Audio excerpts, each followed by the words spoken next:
Hello, ladies and gentlemen. My name is Godwyns. I'm so glad to be your host today in this School of Leadership and Discipleship. I want to welcome you to this series that we're about to start. Starting a series on the subject 10 Commandment of Leadership. 10 Commandment of Leadership. One of the reasons that is so important is that people get into leadership position without having an understanding of what leadership is all about. My job is to create a platform where you learn what leadership is all about, whether theologically or secularly. In other words, for faith-based organization and not faith-based organization, we can discuss leadership and you get to understand what exactly you're supposed to do as a leader. So I want to welcome you to this series, 10 Commandments of Leadership, and it's going to be 10 different episodes because I'll be discussing what these commandments are in each of the episodes. And I want to make a special appeal to you that you search out all the episodes until you get to the last one where you see the 10th commandment of leadership. All right. As a way of beginning today, it's so important as a leader you understand that it is dangerous to get into a leadership position without a proper understanding of what leadership is all about.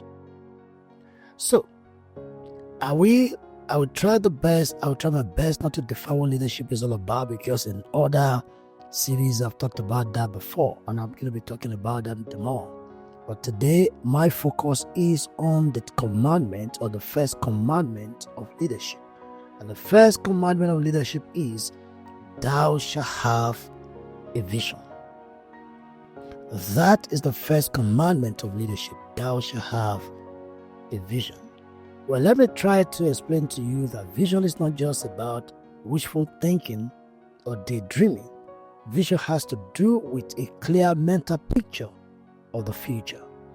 There is a future you have to envision, and that becomes the vision we are talking about today. Let me borrow a verse in the Bible. In the book of Proverbs chapter 29, verse 18, the Bible says, where there is no vision, the people perish. So without vision, leadership collapses into confusion, all right? And the people drift without purpose, all right? I'm going to say that again. Without vision, leadership collapses into confusion and the people drift without a purpose. So vision is so fundamental to leadership, and like I said, vision has to do with a clear picture of the future, of a desired future. So having said that, I want to deal with this issue theologically, and at the same time, I also want to talk about it secularly. Theologically, we define vision as God's revelation about what is possible when we align with His purpose. But secularly, we said vision has to do with the leader's ability to anticipate, to imagine, and describe a future so clearly for the people following him or her to understand. So, in secular leadership concept, the ideal of vision has to do with the ability of the leader to inspire the followers towards a shared goal.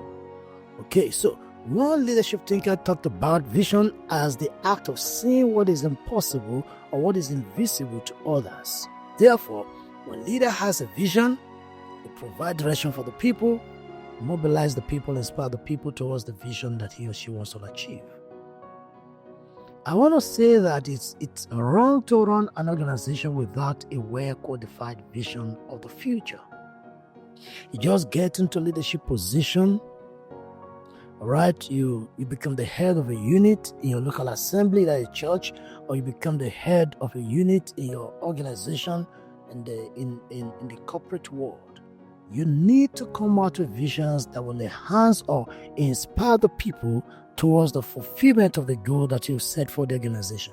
It's so bad to run an organization without a well-specified and well-defined vision of where the organization is heading towards. So, ladies and gentlemen, the first commandment of leadership is that thou shalt have a vision.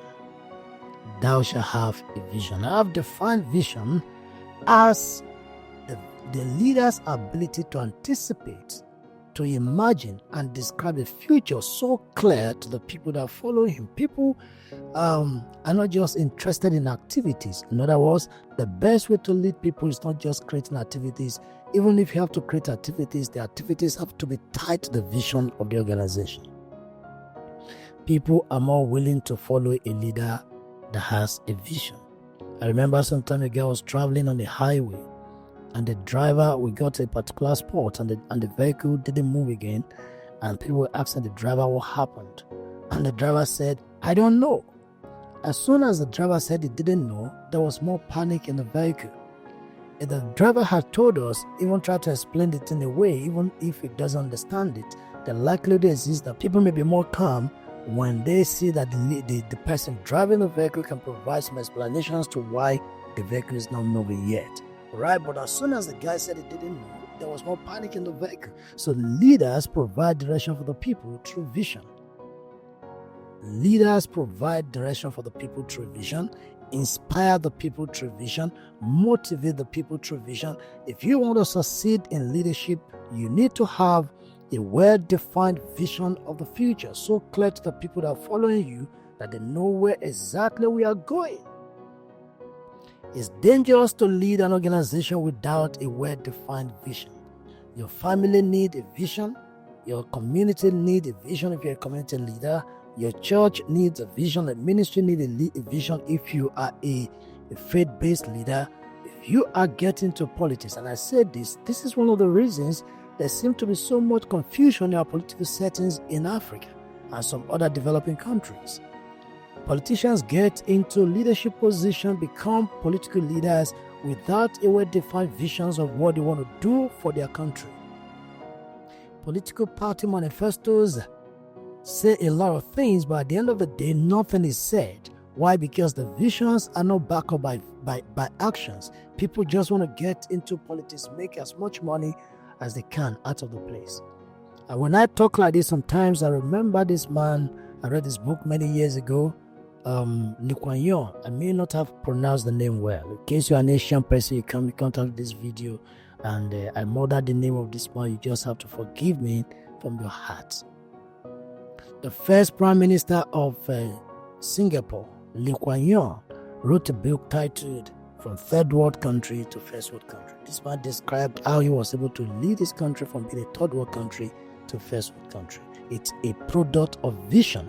Visionary leadership, provide direction for the people, motivate the people, galvanize the people, because there is no how you as a leader can achieve the goal of your organization by yourself. It is vision you use to enlist the people into the goal that you have set for the organization. All right? So this man led the country from a third world country to the first world country. It's a product of vision. So many countries today, I don't need to vilify a lot of African and developing countries. What we are having is a product of lack of vision by political leaders. People get into politics and they do not know the next thing to do than to start taking the money that belongs to everybody and use that to advance their personal life and that of their family, buy houses all across the nations of the world because they have no country vision. Let me quickly run through a theological understanding of that. For example, Abraham in the Bible, in the book of Genesis chapter 15 verse 5, the Bible says, and he brought him forth abroad and said, look now toward heaven and tell the stars, if thou be able to number them. And he said unto him, so shall thy seed be. The vision that God showed Abraham changed his perspective about himself. No more childless, but a father of many nations. Nehemiah had a vision of the rebuilding of the wall of Jerusalem, and he mobilized the people towards the achievement of that dream or that vision. If you read the book of Nehemiah chapter 2 verse 17, the Bible says, this is Nehemiah talking. You see the distress that we are in, how Jerusalem lies waste. Come and let us build up the wall of Jerusalem, that we be no more a reproach. Come, let us build the wall of Jerusalem. As a matter of fact, historically we found out that the wall of Jerusalem was built in 52 days. It's a product of vision. With that, it mobilized the people to the fulfillment of the vision he had in his mind. And in one of the verses he had said earlier that he did not tell the people what God put in his spirit or put in his heart. So God put the vision in his heart. And I'm asking you today, check your heart. What is the vision you are seeing about your business, about your career, about your family, about your community, about your organization? All right? In 1963, a man by the name Martin Luther King stood in Washington, D.C., in the presence of thousands of people, and he declared, I have a dream. I have a dream that one day this nation will rise up to the true meaning of its creed. Right? A dream of the destruction of segregation in America. They eventually did that, said that, and of course that inspired a lot of people. Today, there is Martin Luther Day, which is given as an holiday in the United States of America. Permit me to talk to you about the person of Nelson Mandela. Apartheid in South Africa was invoked in the days of Mandela. He revolted against that. He was thrown into prison and spent 27 years in prison. All right, when he came out from the prison, he came out with a vision of reconciliation, no revenge. All right, he became the next president of South Africa. Okay, and I remember when he was done with the 4 years and he was sick, a particular African leader flew to South Africa to convince Mandela to run for another year, all right, another term as a political leader in South Africa, which he revolted against. What's the point I'm trying to make? This man understood his vision. What we wanted to end was apartheid, and that is done. My job is done. All right, my job is done. If you were to be some other leaders, they will likely want to die in office because they suffer for 27 years. Therefore, I'm going to be the president of South Africa until I die. This man understood what his vision was. The vision was the end of apartheid in South Africa, reconciliation, reuniting the country together. I don't want to go into the details of whether the country is united or not united today, of course, but the point I'm trying to make is a man understood what his vision was all about. He fulfilled that vision and he stepped aside. Okay, so the point is this. Vision is what separates a manager from a leader, or separate a leader from a manager. The manager maintains things and the leader, changes things, all right? The manager maintains what is, leaders envision what could be, all right? I'm going to say that again. The manager maintains what is available. A leader is thinking of what to create something that's not even there in the first place. Improve on what is there, not just maintenance, changing the status quo, all right? We define the process. As we bring this conversation to a close today, don't forget you need to create a vision for yourself, for the organization you're leading, for your family. This book of mine, Invitation to Great Leadership, I discuss vision in this. All right, I can't go into the details in this because I want to limit my conversation in this podcast. I want to advise you, if you have access to Amazon or other places where books are sold online, you can get this Invitation to Great Leadership. I dealt with a lot of things that have to do with vision in this. So don't forget to have to write down your vision and make him play like the Bible says in the book of Habakkuk, so that he that said we run. So vision gives direction, inspires commitment, and sustains progress.